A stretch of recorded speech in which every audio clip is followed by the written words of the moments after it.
welcome back. This is Jason, and we are going to talk about adding value.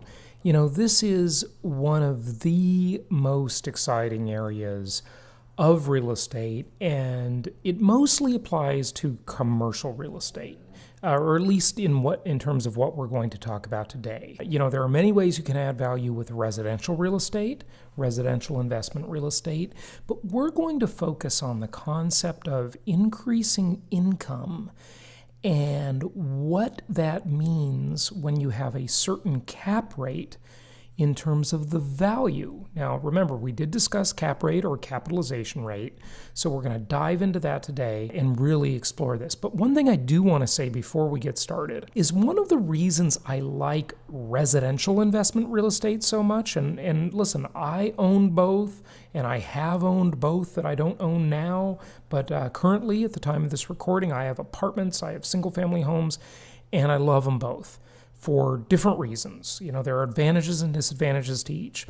But one of the advantages, in my opinion, and this may sound kind of backwards to some investors, because they'll say they love commercial real estate because they can add value. What I like about the residential side of the real estate business is value is added by the market illogically. So what I'm going to talk to you about today in this lesson is pretty logical. So anyway, let's just go ahead and dive in and you know, you'll kind of make sense of it as we go. So our learning objectives are you're going to learn how you can influence the income of a commercial property and learn learn how that impacts the market value of the property and how you can create this push appreciation. So if we looked at it as push and pull, we might say that the market pulls appreciation when the whole market is rising all around us. But what we can control is what we can push, what we can make happen ourselves. So that's really kind of the key to this lesson. Okay, so increases in value. First of all, the easiest way that we're going to talk about today, the simplest thing, is to simply increase the income by reducing the vacancy, reducing the turnover, reducing the amount of turn, the time it takes to turn units in your properties, raising rents. Hopefully you buy a property with rents below market value, or you do a study and you can see, look, this current owner isn't charging enough. I know I can raise those rents and I can make the property produce more income. Maybe I can do some really simple things to fix up the property that aren't expensive, but I can make it a lot more desirable and thereby increase my rents. So that's the simplest thing you can do. You know, if you're good at marketing and promotion, maybe you can increase income just by better advertising, not even improving the property at all, or not even having a property where rents are obviously below market. If you're just good at marketing, then maybe you can fill up the units, okay?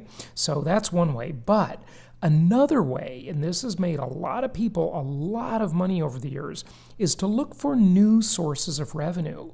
Now, typically, these sources boil down to just a few things. If you have an apartment complex, for example, you know, there may be some extra space in that apartment complex. There may be some storage closets that you're not really using, you know, maybe for janitorial equipment or something like that. And you can turn those into little self-storage units that the tenants will rent from you. Maybe in the garage space in the apartment, there could be storage put, at each parking space, right where people park. I've seen many apartment complexes that have little sort of boxes or bike racks or little chain link storage units just right where, you know, the car parks, just in the width of a parking space, and maybe 2 or 3 feet of depth, maybe 4 feet even. You know, there's a lot of unused space that you can find sometimes. And so you can rent these to the tenants. And if the tenants don't want them, well, if they're not willing to pay you $25 or $50 or $75 per month for the storage unit, well, then it just sits vacant. They can't use it unless they pay for it. Maybe you can charge for parking. If you're not charging now, maybe you can charge for parking a second car, and one car is included for free, or maybe it's one car per bedroom, and maybe they have a one bedroom, but they have two cars. So there's a possible revenue source. Maybe you have extra space in the apartment complex, and maybe somebody has a boat or a recreational vehicle, and they could rent that from you for parking. Maybe there could be an upgraded laundry facility. Maybe there's no laundry facility at all, or maybe the current owner isn't charging for laundry. And you can put in coin-operated laundry. Now, usually, in order to be able to get away with this, you're going to have to do some upgrades. You're going to have to upgrade the laundry facility in some way in order to keep the tenants happy. But a lot of times when tenants see a new manager come in, they're excited too. They think that maybe the property's been mismanaged, or the prior owner didn't care too much, and they feel excited that you're going to come in, you're going to start doing upgrades and improvements, okay? So there are lots of new income sources sometimes. The other way, of course, reduce expenses. Now, I was kind of unsure as to whether I should put this one under new sources of revenue or reducing expenses. It could go either way, really, because in the end, it's the same thing in the final analysis. But maybe you have a property where the landlord is paying for some or even all of the utilities. And maybe some or all of the utilities could be sub-metered. Maybe they're not separately metered now, but they could be separately metered. And then those utility bills would be shifted over to the tenant. Many landlords even make money off of utilities.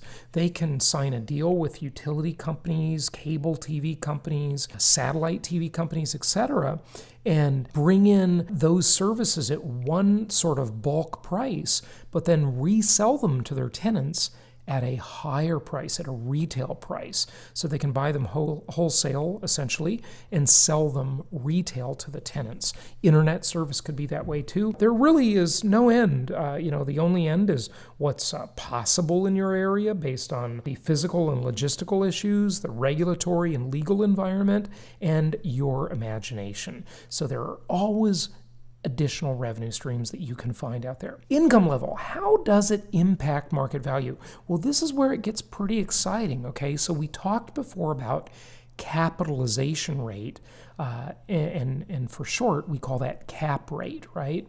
And it's calculated based on the operating income divided by either the price you're going to pay or the market value at the time.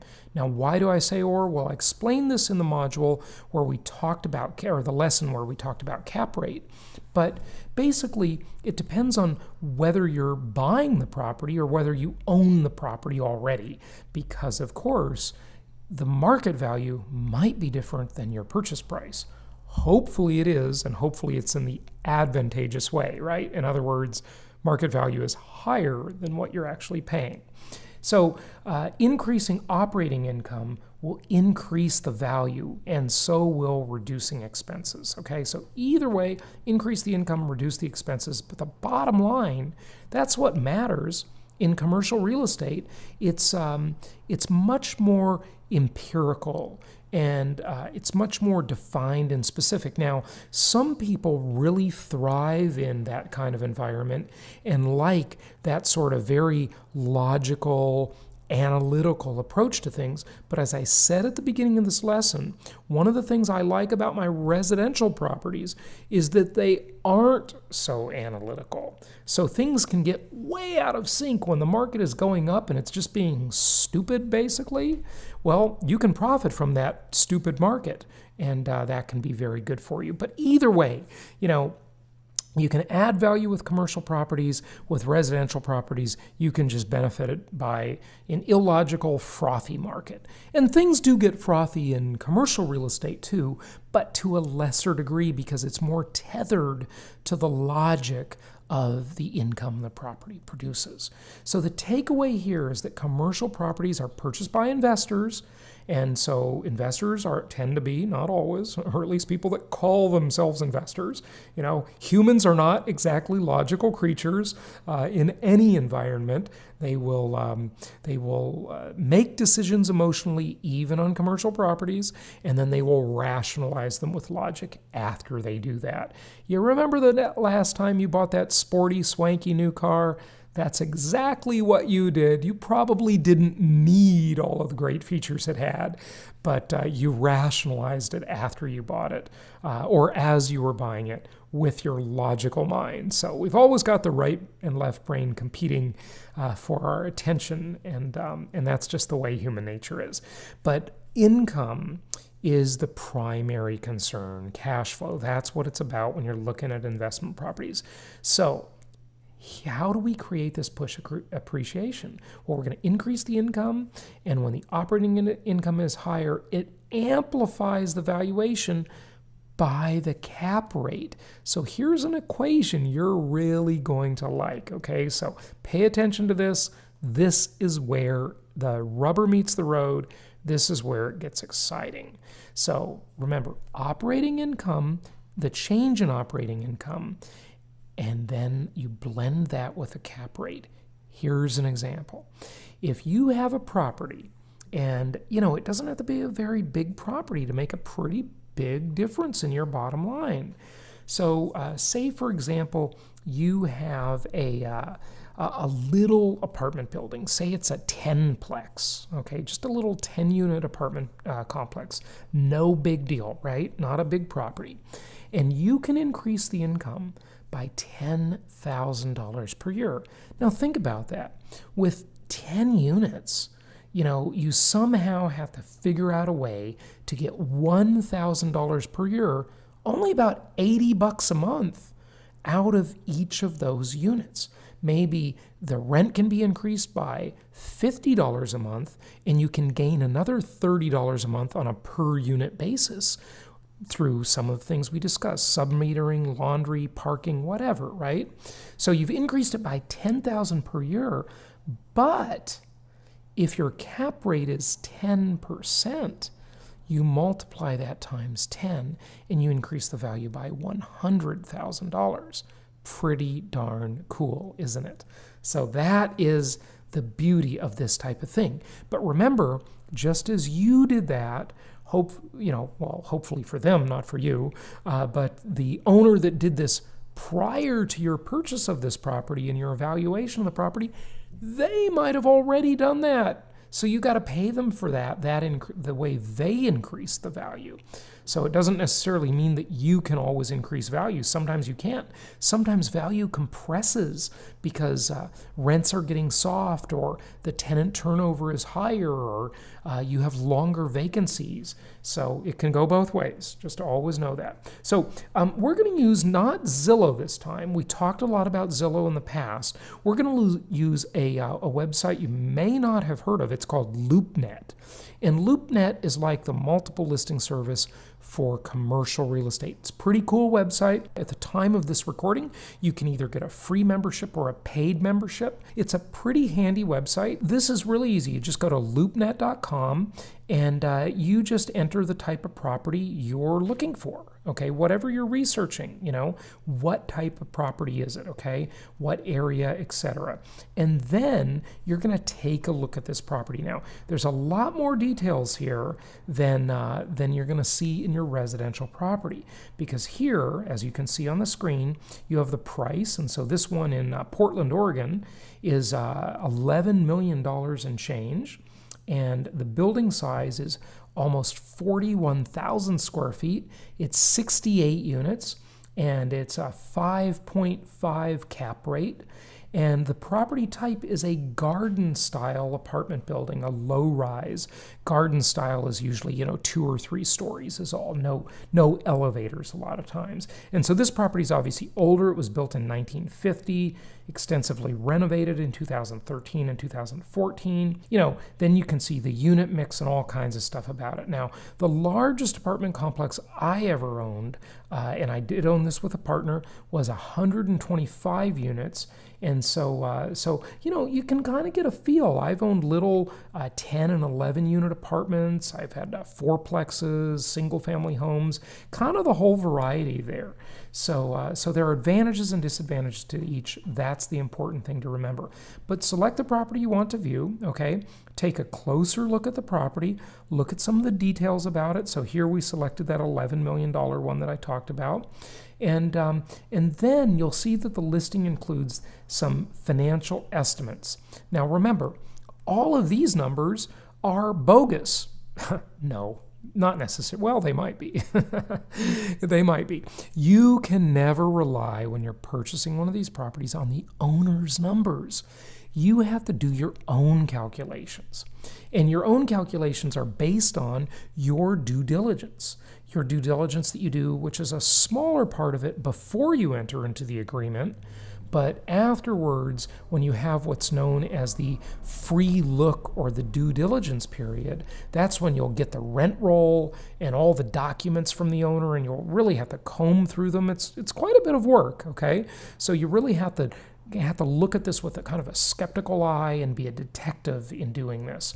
But right now, we're just doing this for our badge and looking at it for the exercise just to familiarize ourselves with this process, okay? So let's move on here. And we talked about due diligence. So what are the action items here? So you're gonna take and you're gonna look at that formula that I told you about, okay? You're gonna find 3 properties. I'd suggest you go with multifamily. That just means apartment buildings, because that, after single family homes, are pretty much the simplest thing going. And that's why I like apartments as my second favorite investment class. And so you're just going to find those properties that are for sale.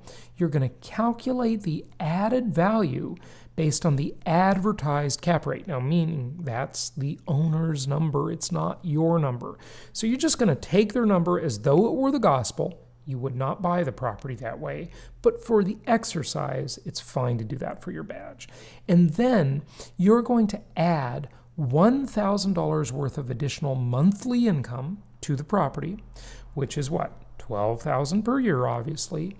And then for your badge, you're going to use the Excel template that we provide, and then you're going to enter the information for those properties, and you're going to link to the property listing, and then you're simply going to take a screenshot of that with the new push value, the added value, upload that for your badge, and I will look forward to talking to you on the next lesson. Hey, congratulations on completing Module 2. You should have selected a market and calculated the RV ratio for 10 properties based on the price zestimate and the rent zestimate. So the price estimate and the rent estimate. You should have calculated the land to improvement ratio, what I call the LTI ratio, for several properties, and ranked them in order of least risky to most risky. That's very important. And you calculated the full ROI, or return on investment, for 3 properties under 3 different scenarios: inflation, deflation, and stagnation. You calculated the capitalization rate, or cap rate, for 5 properties based on price to rent ratios from Zillow and estimated cost.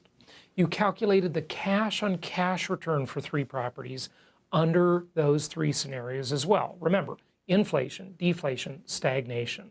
You calculated the internal rate of return, the IRR that's known as the holy grail of real estate returns, and it's kind of complicated, but you learned a lot in this module. Held for 10 years under 3 scenarios: inflation, deflation, stagnation. You found 5 multifamily or commercial properties that are available for sale, and you calculated added value based on the advertised capitalization rate. So we've done a lot here, haven't we? We have. You've learned a lot. Let's keep going. Congratulations on what you've done so far. We got a lot more coming up. You're on your way to being a successful real estate investor.